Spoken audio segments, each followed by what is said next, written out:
Good morning. So today is the day after. I got home yesterday afternoon. I meant to do a video when we were in Santiago 2 afternoons ago, and it obviously didn't happen. Otherwise, I would have posted it by now. But we made it. It was great. Some people went to the mass. There's a mass at noon specifically for pilgrims arriving in Santiago. What did I do? I took a nap and got some churros. When in Spain, you get churros with chocolate. And then we did our debriefing and had lunch together. The debrief house, well, it's not called the debrief house, the pilgrim house. Really cool ministry. It's not too far from the cathedral. And they've been around, I think, for a few years now, and they provide this great space, just welcoming pilgrims in and providing all different resources, but also a space for them to process and to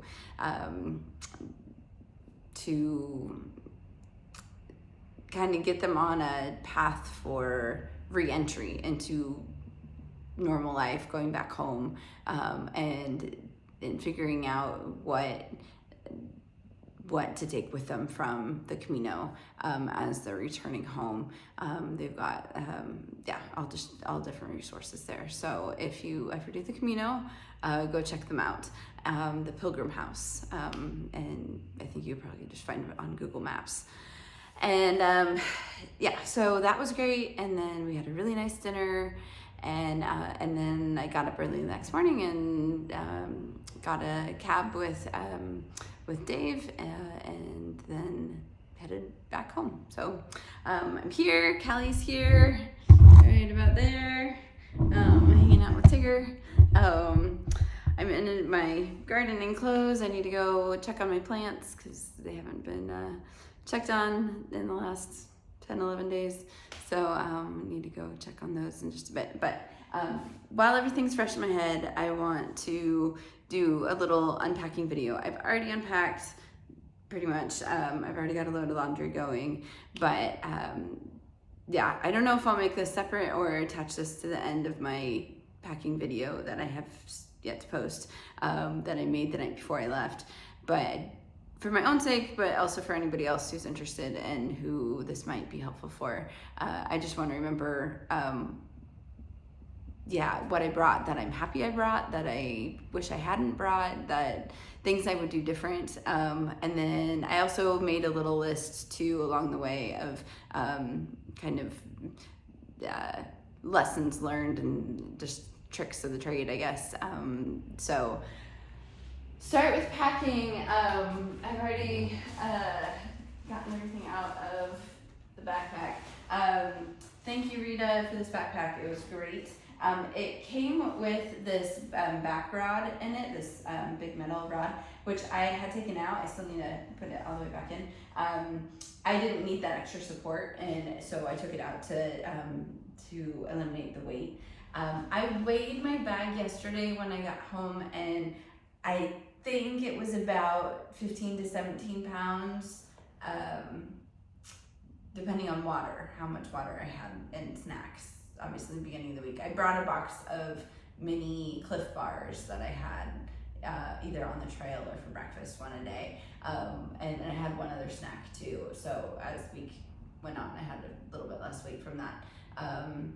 But that and water, obviously, depending on where I was at on the trail and how much I had filled up, the bladder would affect the overall weight. But honestly, I think I did really good weight-wise because I was never like, oh, I gotta get my pack off, it's so heavy. Didn't have any back problems.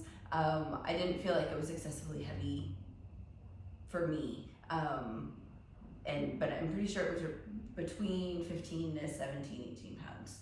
So for me, that was good. That works great. The backpack was 50. This is a Galaxy 50, 50 liters, I believe, is what the 50 is. It was a lot bigger than I needed it to be. I probably would have been, I know I would have been fine with a 40, probably even a 35 would have been sufficient. So having too much space wasn't a bad thing. I got some Starbucks coffee at the airport in Barcelona and had space to put it in my bag. So that was nice. But yeah, I could have done just fine with a smaller backpack. Other things worth mentioning. I didn't use any really of the medical ibuprofen, ointment. I didn't use the Band-Aids that I brought because they aren't medicated. If you ever do the Camino, bring, what's it called? Second Skin, I think. There's a couple different brands, but the Band-Aids that have pain relief and have medication already in the, and they're Band-Aids, but they're not. Anyways, the Second Skin Band-Aids, those are the ones to bring. These I did not use at all. An absolute must bring are toenail clippers. We were only on the trail for technically 6 days because we had the rest day in the middle. If you are doing the Camino for 2-3 weeks, keeping your toenails trimmed is super important so that so it's not hurting your toes and causing blisters and more feet problems. So definitely bring nail clippers, absolute must. My knee brace that I didn't end up using. Another thing I didn't end up using is my towel. All of the hostels that we stayed at provided towels. So I think if I were to do it for like a month, I might throw it in anyways because it can serve as a blanket if it gets too cold along the way, or yeah, I don't know. Was it worth putting the weight in there had I known ahead of time? Yeah, maybe. Also because a couple of hostels, like the blankets were really more like sheets, really thin. I don't know. If it was the middle of summer though, maybe not. Maybe you could do fine without this. So by now I feel like pretty much all the hostels had towels. So at least all the ones we went to. So this was not needed. Clothes, most of them are in the wash right now. Super happy with the amount of clothes that I brought. I basically had 3 sets of clothes, 2 short sleeves, 2 long sleeves, 3 sports bras, 3 pairs of underwear, 3 sports socks. I had 1 pair of longer socks that were travel and evening on cold nights. So this was nice to have. So again, what I would have brought would have changed a little bit depending on the season. If we had gone in May or June, obviously shorts, so maybe another 1 less long sleeve than I brought. But the thing is I'm glad I wore leggings. I had all my bottoms were 2 different lengths of leggings. But if I were to go in the summer and bring shorts, I would either want spandex underneath or be wearing spandex shorts because I didn't have any problems with chafing, but I know other people did. So yeah, when you're walking 20 or even 30 plus kilometers in a day, any kind of rubbing, I know one of the guys that was had some rubbing on his inside of his arms.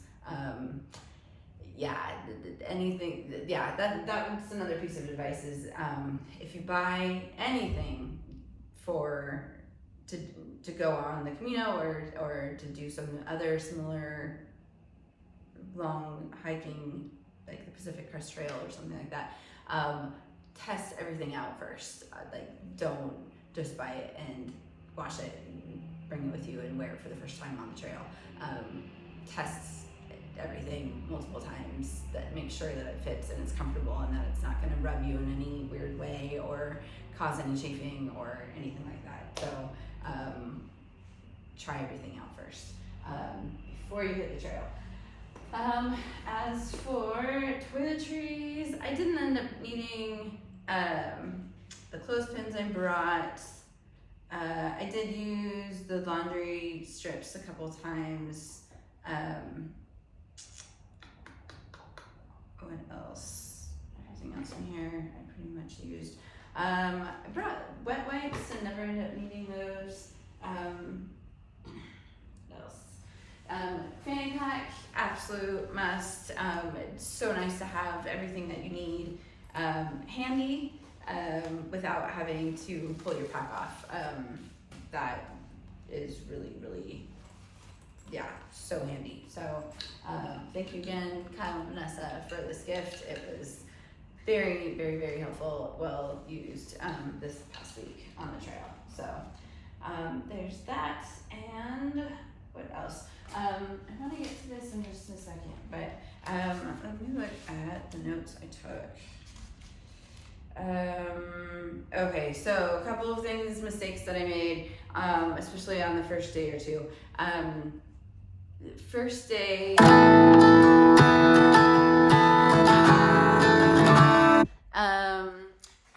I didn't fill up my bladder first thing in the morning, and I'm trying to remember why. I think because I didn't want to fill it up in the bathroom from the tap water there, and I should have, because once we got on the trail, there wasn't really, we passed a bunch of fountains, but they all had signs that said that they were more for like washing your hands and feet and whatever else, but not for drinking. And we passed a number of them along the way, and none of them were potable. They probably wouldn't have made me sick, but still, I would have been just better off having water from the tap at the hostel. So fill your bladder up first thing. I think the next day, that first morning, what I should have done is when we stopped for breakfast, Dave bought a big 2-liter bottle of water at the bar that we stopped at, the coffee bar, and I should have done the same. I figured we would pass a place where I could fill up, and then we never really found a place. So I should have just bought a 2-liter bottle and poured it in my bladder if I wasn't gonna fill up at the hostel. But yeah, fill your bottles up before you hit the trail. Moral of the story. Next thing I wrote down was take your socks off before you take a nap. This happened the first day that I got there to the hostel, and I was so tired. I just went straight to my bed and crashed.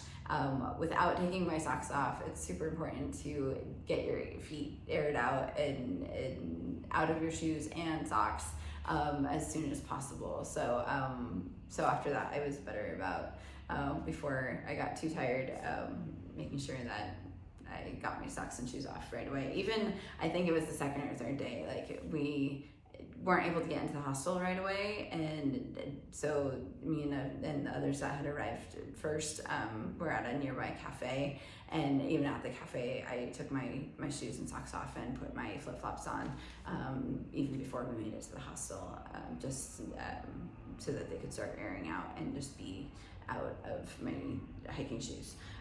Speaking of shoes, which weren't hiking shoes, they were my running shoes. I'm very happy with the shoes that I chose to wear. Hiking shoes, you really don't need specific shoes for hiking because it is a well-worn trail. Hiking shoes are a lot heavier. You do want shoes with good traction, but they have to be broken in, absolute must. I've heard a ton of people say that they've made that mistake of taking brand new shoes with them, or buying new shoes right before starting the trail and then paying for it later. So bring shoes that you have heavily broken in, that your feet are very familiar with. I'm super happy. I'd already had about 300 kilometers on the running shoes that I brought, and they did great. There was the one day when we went through, there were different streams of water, and there were always like bridges and stones and stuff that you could jump over to get it through the water. And Rochelle had waterproof hiking shoes on, and she was just able to trudge right through the little streams. If we had gone a few weeks earlier when it was gonna be even more likely to be more wet and with more water and more streams to cross sort of thing, maybe having specific shoes that were waterproof. Somebody did do that. And I wish that I had that waterproof spray that you can put on your shoes, especially with the threat of us being, I mean, we were in the rain on multiple mornings. It was sprinkling, and I was worried that if we got caught in a big rainstorm, that my feet were going to get totally soaked, and then I'd be walking for who knows how many kilometers and really, really wet, with really, really wet feet. And thankfully that didn't ever happen, but I do wish that I had bought that waterproof spray and put it on my running shoes before we started, just as a precaution to help keep my feet dry from rain or from streams or from whatever. I wish I had put that spray on. So whether you have you already are going in waterproof shoes, or you put the spray on, I would recommend one or the other. Way less necessary if you are going in the middle of summer. And then also maybe depending on the trail too, because we were on the Portuguese route. I think it's a lot, I could be wrong, but I think it's a lot wetter, and there's more rain where we were than on the more common trail that goes from the border of France to Santiago. Yes, excuse me. Did you hear a noise? Okay, next is, no barking. Excuse me. Hi, can I finish? Okay. The next thing I have written down is wash your clothes early. Again, because we were getting to the hostel and then either going for lunch or I was laying down to take a nap. Best thing is get your clothes in the wash as soon as possible, so then they have the most amount of time to dry. Again, maybe less of an issue if you go in the middle of summer when it's a lot warmer and clothes will dry a lot faster, but we did have multiple times when so there were some places that had dryers, and it would be like €3.50 or €4 for a wash, and then €3.50, €4 to use the dryer. But even with the dryer, I feel like that there was a time or two when the clothes came out and they weren't 100% dry. And with the sprinkling and stuff, I know there was one lady I saw on one of the days who had a pair of socks, a clothespin to the back of her backpack, because they clearly weren't dry all the way, and so she didn't want to put them inside. And in the summer I'm sure that works fine, but actually in the summer I would think that probably isn't even necessary, because they would dry in plenty of time during the evening, the night before, or throughout the night. But anyways, get your clothes in the wash as soon as possible after you get to the hostel is the moral of that story. Don't forget to stretch upon arrival as soon as you get there. That I think I made another mistake I made the first day, because we got there and we're waiting to be able to get into the hostel, and so we sat down at a cafe and didn't stretch. The second or third day, I think it was, I did not make that mistake. Because I got there, I think it was the third day, because that was our longest, and my hamstrings were so tight by the time we got to the end, and we're waiting at a cafe to be able to go into the hostel, and I went and stretched for a while first before joining the others at the table. But yeah, stretch right away as soon as you get there. Stretch and stretch and stretch some more. Like the water bladder, I have to unfill the electrolyte bottle in the morning. I did that one in the mornings where I was like, oh, I'll fill it up at the cafe or stopping point, and then I either forgot or it just didn't happen, and so I didn't have it. I think that was the first day. Use hand straps throughout the day if you're not using walking sticks. So I didn't have the trekking poles. I wish that I had them, but not. I could have bought them beforehand. I could have bought them on the trail. There were places that we stopped at, several in the group came without them and then ended up getting them on the trail at stores that we'd stopped at that were selling them. I tried Sheila's for an hour or so, but my problem was that I was taking too many photos. If I were to do it again and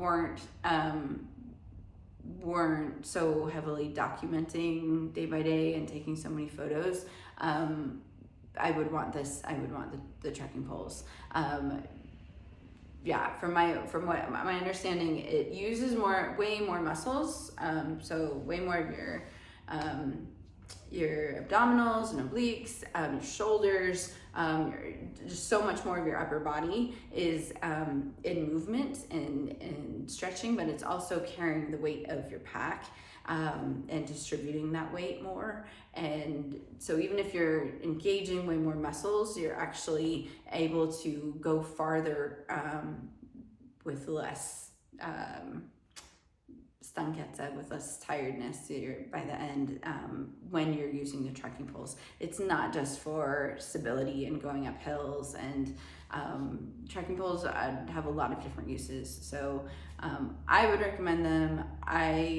In a future hike, I would definitely want to bring some, and I mean, you can always close them up and put them on your pack if you want to take a break from them.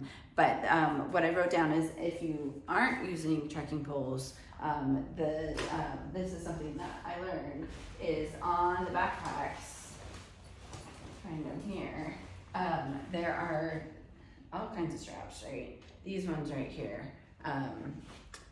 These are specifically for holding onto with your hands. We saw this the first day.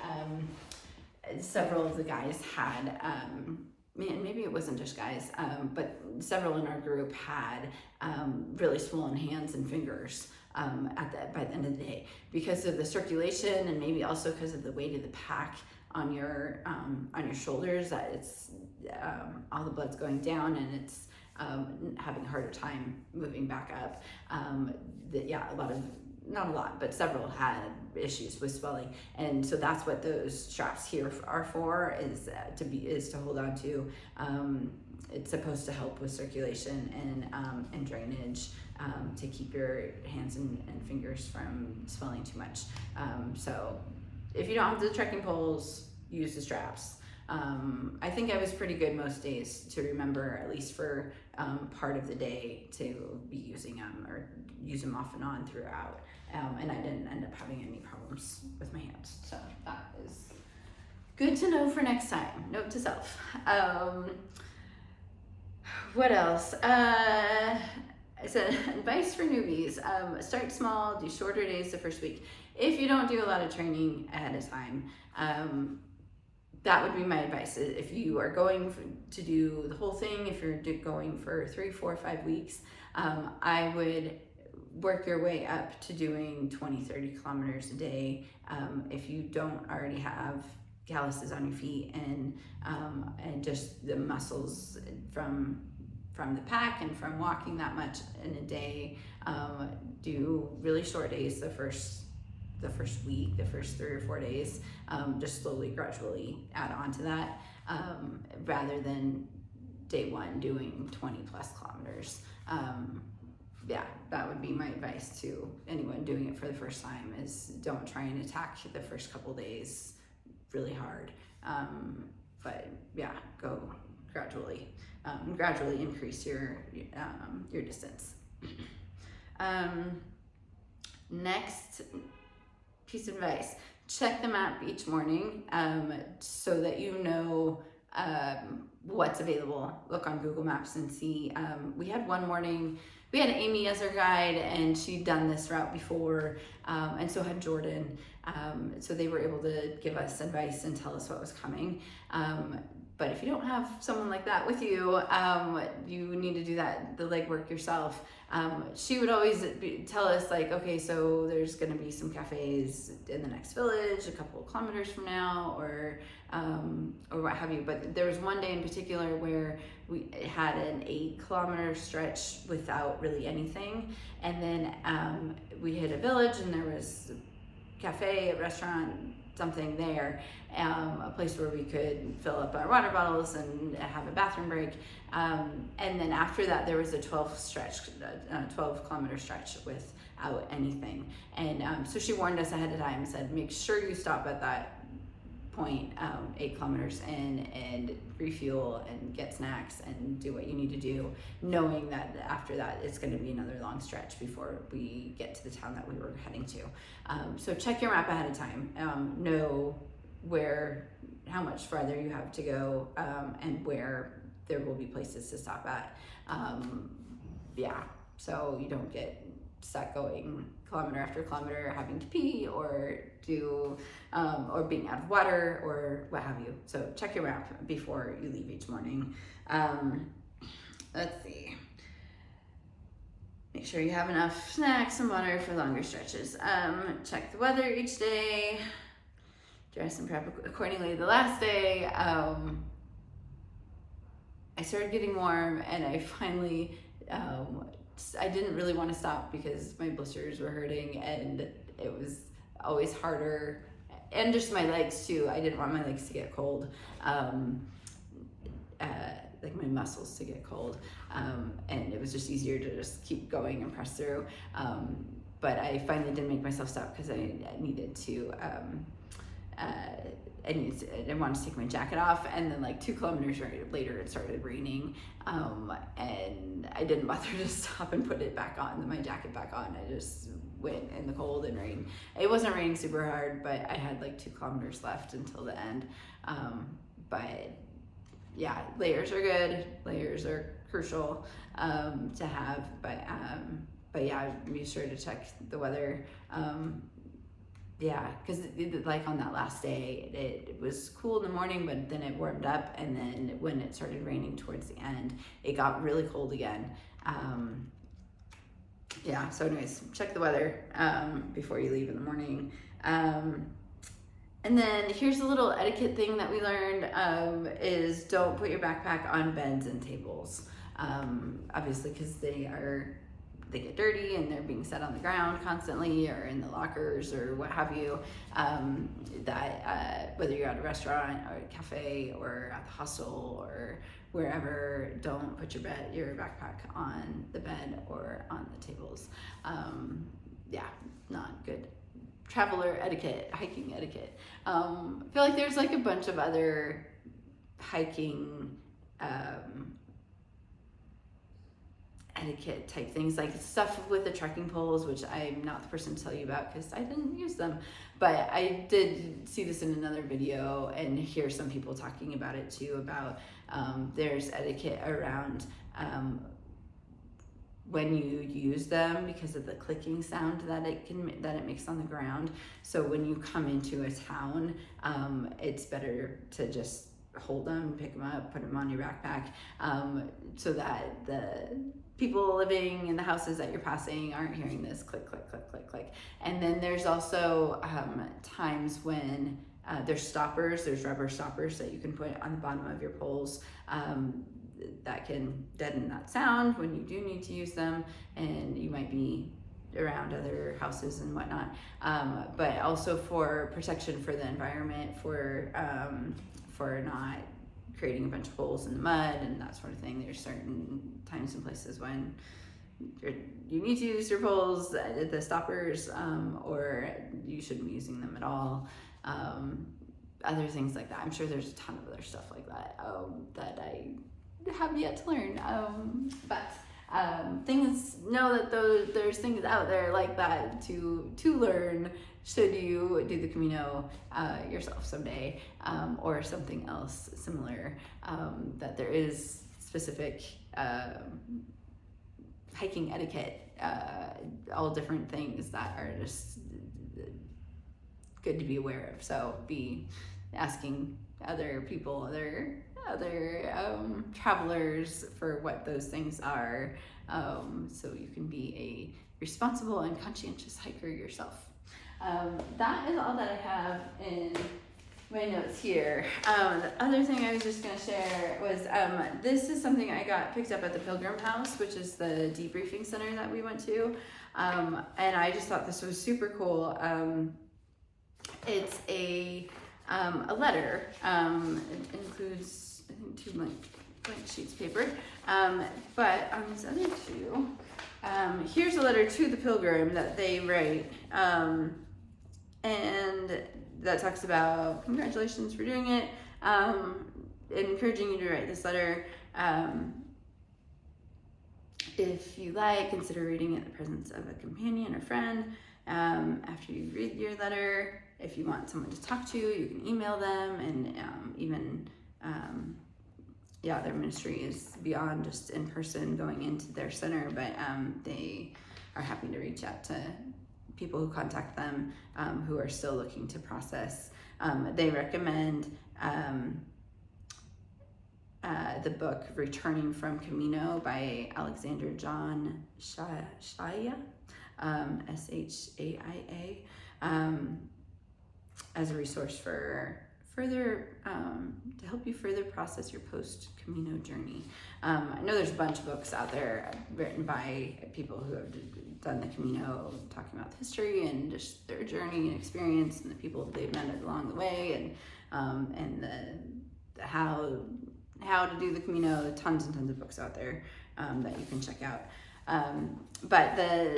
So they have this letter talking about the congratulations that you finished, and encouraging you to write a letter to yourself. And then this other sheet is debriefing and journaling, giving you prompts for what to write in the letter. Write down 3 things you really liked about the Camino, 3 things you didn't like about the Camino, 3 things you'll never forget about your pilgrimage. Before and during, exploring deeper matters. When you started the Camino, did you have questions about faith, spirituality, pilgrimage, or purpose? Questions about changes? Have you been challenged in any of the following areas? Your view of yourself, your view of other cultures, your plans for the future. Anyways, all sorts of different journaling prompts. But I just thought this was really a great resource. I'm gonna hopefully in the next day or 2 take the time to write myself a letter and answer some of these questions as I'm processing what my post-Camino life looks like. Was this yesterday? 2 days ago, in Santiago, when I was getting my churros and chocolate. The table to my left, there were 3 young girls who had just finished the Camino, who were from Ireland, and chatted with them really briefly. But then I had a longer conversation with the person on my right, which was this lady who was maybe about my age, from the Netherlands. And she had just finished a month of doing the Camino. She had done the French route, I believe, all the way to the coast, and then made a loop back to Santiago. And what was really not ironic, a little God wink, God being anonymous, however you want to call that, is the next day, yesterday morning, Dave and I were in line to board our flight, and she was she was in line right in front of us, and so we got to chat with her some more. But when I talked with her at the churro place, we were talking about our experiences and how it went, and her, especially having been gone a month from her normal life back home, she was really processing and already kind of grieving the fact that her Camino journey was over, and having to return to day-to-day life back home. And we were talking about what we were going to take with us. And I loved that one of the things she said was the kindness of people. Maybe, I don't know Dutch culture very well, but maybe that's true just about everywhere, depending on, especially if you're in a more cold climate culture, where people are just less outgoing and friendly with strangers. On the Camino, it's just this very friendly environment and community of people. You automatically have this immediate connection with everybody you meet on the trail, because you are all living the shared experience of journeying together to the same location, with the same struggles and challenges with the weather and blisters and backpacks and hostels and people snoring and what have you, that you have this immediate connection with everybody, and everybody is so kind and friendly. And that was one of the things that this lady, Natasha, I believe her name was, who she was saying was something she was going to take back with her from her Camino experience, is that being kind to strangers, and just being quicker to help than she had been before, to engage with a stranger, to connect with people who we don't know, who are all around us. I thought that was a really interesting takeaway, which I'm sure everybody who does it gets different impressions, different things that they take with them. I'm still processing what my overall takeaway is. I think one of them has to do with silence, because we did do 2 days of solitude, that I need to embrace silence more. As an introvert, an outgoing introvert, but an introvert nonetheless, I'm not afraid of silence, as like people who are really extreme extroverts can be really scared of silence and just quick to fill it. I'm not afraid of silence, but I recognize in our very busy worlds and the noisy world that we live in today, that there aren't very many moments of silence, unless we're intentional about creating them. And so I feel like I need to do that more. I'm quick to, when I'm home by myself, either have music or a podcast or an audiobook or YouTube on in the background, and that's definitely something that I want to take with me from the Camino, from those 2 days of solitude in particular, is having more intentional moments in my week, where I don't have anything on, where I am embracing it, intentionally seeking silence, because God can speak to us when there's outside noise going on, there's the TV in the background or music or whatever. Absolutely, he can speak over that, but just like the story with Elijah and him not being in the fire, not being in the earthquake, thunder, whatever that's big and flashy and loud, that you might expect him to have a booming voice break through. It's not in any of those things. He absolutely can be and is at times, but more often than not, I find him to speak in a very still, small voice, like he did with Elijah.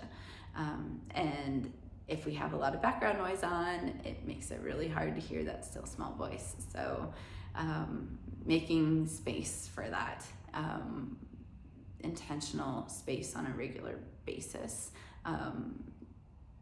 So I still need to figure out what that looks like in a more concrete way. But I definitely want space every day where I don't have anything on, where I'm just able to listen more. That's definitely one of my takeaways. And this idea of pilgrimage, I think it's really interesting that while we were doing this, Artemis, the Artemis space mission was doing their thing, orbiting the moon, the Earth and the moon. And I just caught a couple of photos and a few short interviews. I would like to go back and kind of read it and hear a little bit more about how their journey went, and the interviews with astronauts after they got back. But I did catch just a little blip of an interview with them, and I think it was while they were still in space. that one of them was talking about how for them to look down on all of us on Earth, while the four of them are in this spaceship. They're united as one group, one community, this so many common denominators, being human beings, being astronauts, being having this very unique opportunity to be out in outer space together, but them being astronauts in a spaceship, that when they looked at Earth at a distance, it kind of felt like Earth was another spaceship, and making all of us human beings, that's the human race, and really all of, not just humanity, but all of the creatures that share this place called Earth, that it would kind of look like Earth was another spaceship, moving in the way that it moves continually through its orbit around the sun, but this container, in a sense, like the spaceship is a container that carried them. The Earth is this container, this place that all of us share, and like all of us are on a journey together in this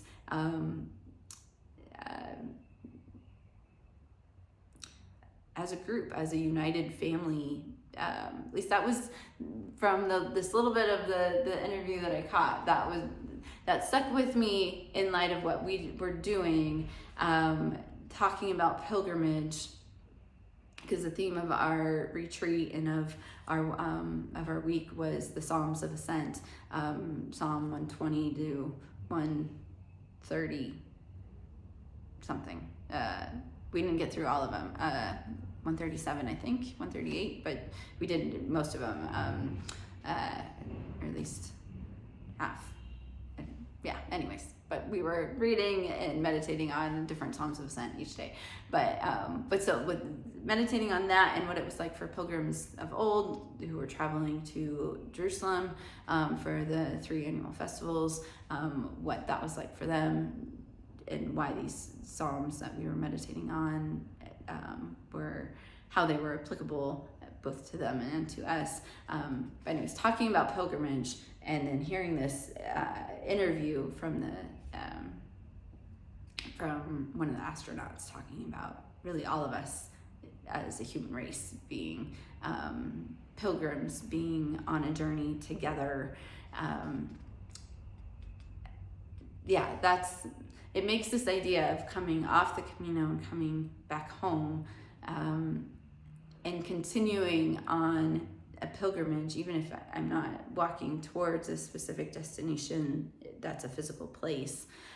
We're all walking towards a destination in other ways, like the end of our life, at the end of this earthly life at least, trying to live this life the best that we can. And yeah, anyways, that idea of that we're even back home when we're not physically walking towards a certain destination, we're still on pilgrimage, and so are the people around us. So that idea of what Natasha had taken away of that community and that kindness, that shared experience that we have with the people around us, no matter how different they are, how different they look and act, and the things they believe, that we are all, we're still all moving together towards in the same direction.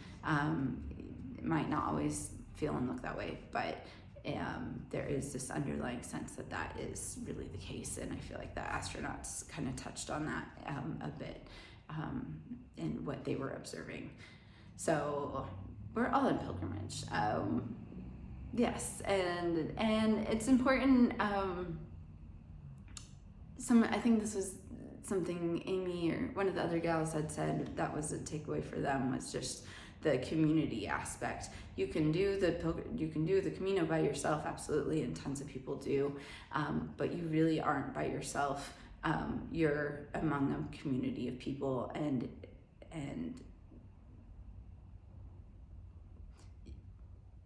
you can do it on your own, but you will receive help, whether or not you ask for it. People will reach out and give you a hand in one way or another, offer you something that you need in that moment, whether or not you've asked for it. You will be helped along your way by the people around you. And yeah, that needs to continue and wherever we are in our homes and communities, that receiving and giving help to those around us, being quick to offer help, and graciously receiving it when we do need it. That was another takeaway of many. There are many more. Like I said, I need to go spend some time meditating on some of these questions myself, to process a bit more. But thank you for letting me process with you now. That was very helpful. I'm looking at how long this video is and not surprised that it went way longer than I meant for it to go. Love you all. To any of you who actually make it to the end of this video, you're amazing. And even if you didn't, then thank you for watching any part of this that you did. Yes, it might just be me for future me to know what to take with me for the next trip. I do hope there is a next trip. I want there to be a next trip. I have learned recently that there is a pilgrimage here in Sicily that goes from Caltanissetta to Cefalù. It's 160 kilometers. And I've also heard about one that's up in Tuscany that would be really fun to take. I'd love to organize a trip sometime in the next year or two, with a group of friends, and yeah, I don't know if I'd be the leader, but help organize a group to go on something like this, because there is so much to be gained from just getting away and getting away from the distractions in the day-to-day life, and just creating space to listen to the Lord, and to just be in, give space to enjoy nature, to enjoy a rhythm that is so much slower than what we're used to. Not just slower, but simple. It's just rinse and repeat every day. You're waking up early, you're walking and walking and walking some more, and maybe stopping for a break, stopping to visit a church or get a coffee or whatever. But it's a lot of walking and enjoying nature and enjoying the people you're with, and taking in nature and just being able to, you get there and you take a shower and you get some food in you and you sleep and do it all over again. It really takes away a lot of the other stuff that just fills our day, and makes life simple again, which I think is a little bit how it's supposed to be. We've just made it so complicated these days, and filled it with so many worries and concerns. I feel like when you're on the Camino, your main worry is where's the next rest stop or bathroom, and how many more kilometers do you have to go, and are my feet gonna make it? Your worries become very few and very focused, and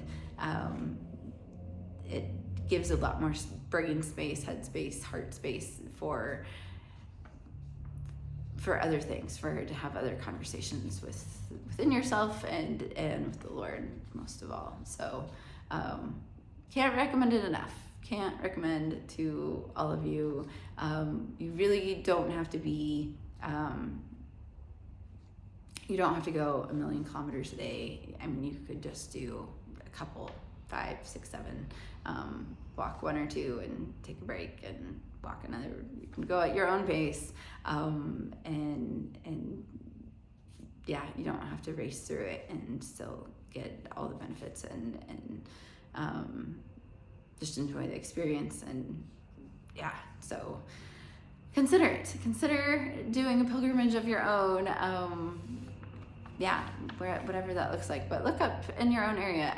And then I don't know that I mentioned this. I don't think I did. I meant to in one of my other videos.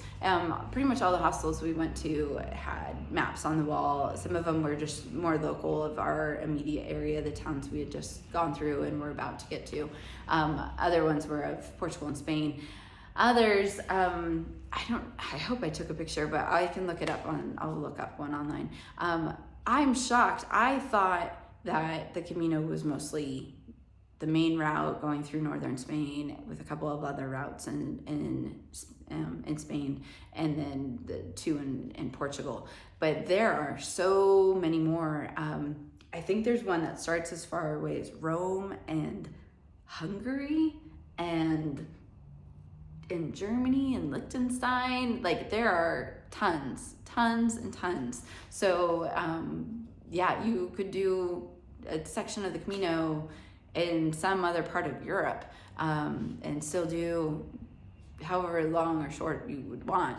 But there are tons of options for places where you can get on the Camino and do a section of it.